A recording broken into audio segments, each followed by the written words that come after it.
Welcome to Win the Day from Back to the Bible. I'm your coach, Pastor Nat, and today we are going to talk about lust.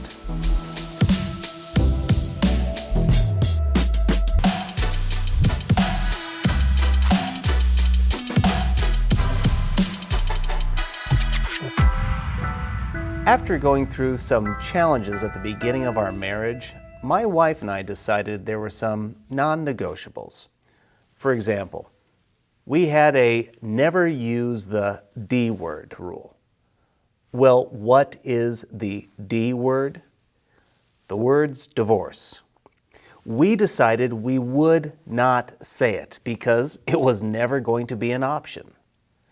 There was a commitment between both of us to never consider divorce, so much so that we would not even say it.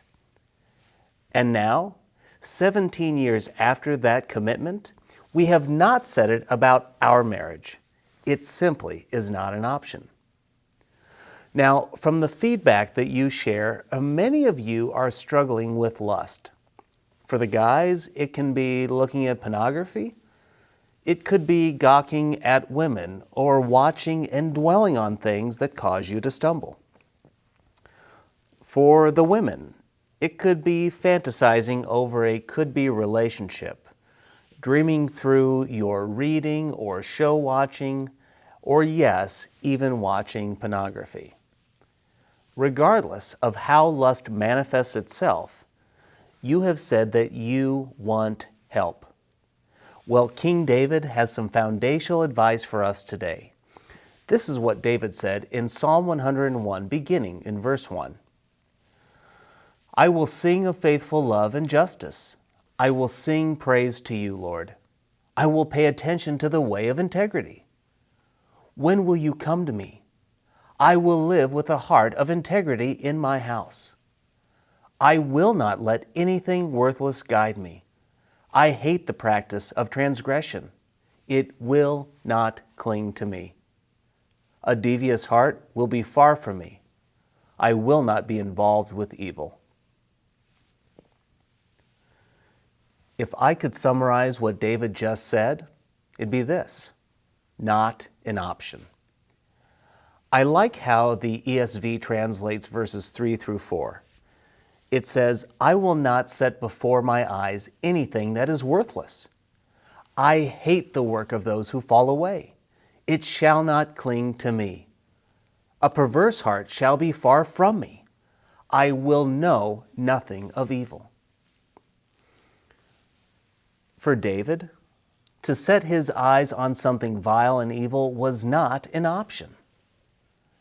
But we also know that David would do some horrible things. We know he committed adultery. We know he committed murder. We all stumble. We all make commitments that we do not fulfill. Now, King David, he meant well. He had the right intent, but he fell.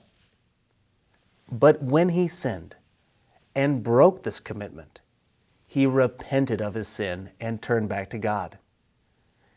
In Psalm 51, David owns his sin, and then he asks God for grace and cleansing. And it was in his brokenness that he found freedom from his sin. So here's my challenge, and here's my encouragement for you today. You may be in a constant battle today with lust and sin. I want you to know God loves you. He has a way out. It starts with determining today. That is when we mark a new day in our battle. Paul says, when temptation does come, we don't have to give in. God will provide a way if we are willing to run. And should you sin, you just need to turn to God like David, and God will restore you to try again. Remember, King David was a man after God's own heart, not because of what David did, but because of God's mercy and grace in the life of a repentant man. So today, declare that sinning is not an option. Ask God for help, and then in His power, go win the day.